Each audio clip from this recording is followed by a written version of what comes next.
धन्यवाद अध्यक्ष जी। और आपके संरक्षण में एक विषय जो निरंतर उठता रहा और पूरा भारतवर्ष सुनता रहा, मैं आभार व्यक्त करना चाहूंगा बिहार के माननीय मुख्यमंत्री का, जिन्होंने स्वयं इस बात को स्वीकार किया है कि बिहार पिछड़ा है और उनका ये बयान पूरे भारतवर्ष में आया है कि बिहार पिछड़ा है। और मैं स्वागत करना चाहूंगा इस बयान का। और मैं ये भी मानता हूं कि देश के प्रधानमंत्री भी बिहार के प्रति सचेत हैं और देश की सरकार भी कभी ये नहीं कहती है कि बिहार के विकास को हम छोड़ के चलेंगे और जितनी भी पैसे की जरूरत होगी हम उस राज्य को उपलब्ध कराएंगे। ये भी देश के प्रधानमंत्री का मानना है।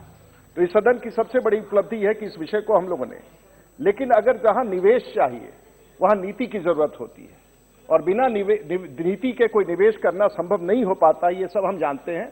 और मूलतः सदन के भीतर जब हम आते हैं तो नीति बनाते हैं और फिर भारत सरकार नीति के आलोक में पैसे देती है। तो मैं सिर्फ ये जानना चाहता हूं कि आज यदि बिहार को पिछड़े राज्य का दर्जा मिलना है तो हमारी नीति क्या है। और मैं आपके माध्यम से जानना चाहूंगा कि आखिर में बिहार में जो लाखों छात्र जो राज्य छोड़ करके बाहर पढ़ने जाते हैं, उन्हें बिहार में रोकने के लिए हमारी नीति क्या है।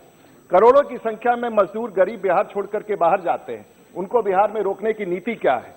बिहार में कोई भी ऐसा उद्योग नहीं है, देश में कोई भी पिछले 70 साल में ऐसा उद्योगपति हम नहीं कह सकते कि जो बिहार का हो।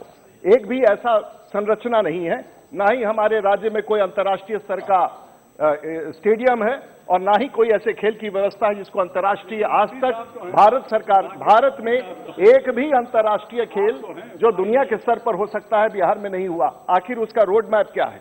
आज तक बिहार में एक भी ग्रीनफील्ड प्रोजेक्ट का निर्माण नहीं हुआ। बेंगलोर, कर्नाटका, हैदराबाद, दिल्ली में ग्रीनफील्ड पोर्ट का अपना ग्रीनफील्ड एयरपोर्ट बनाया। बिहार में नागर विमानन की नीति क्या है। महोदय, अगर इसी प्रकार से हम पूछते जाए, आज सबसे ज्यादा विश्वविद्यालय में अगर छात्र विश्वविद्यालय के बाहर पढ़ रहे हैं, कोटा आपके शहर में जाके पढ़ते हैं, तो आखिर बिहार में शिक्षा नीति क्या है। आप पूरे देश में आईटी का क्षेत्र, बड़े बड़े शहरों के बगल में आईटी है, आईटी सेक्टर है, इंफ्रास्ट्रक्चर है, शहरी विकास है। बिहार में उसकी नीति क्या है। हम चाहेंगे कि राज्य सरकार पूरी नीति स्पष्ट करे ताकि बिहार के वैसे लोग मछुआरे हो, गरीब हो, किसान हो, उनके बात को हम आगे बढ़ा सकें। नीति के साथ निवेश लेकर के बिहार को आगे बढ़ाया जाए, ये मैं आपके माध्यम से राज्य की सरकार और केंद्र सरकार का ध्यान आकृष्ट करना चाहूंगा। महोदय, धन्यवाद।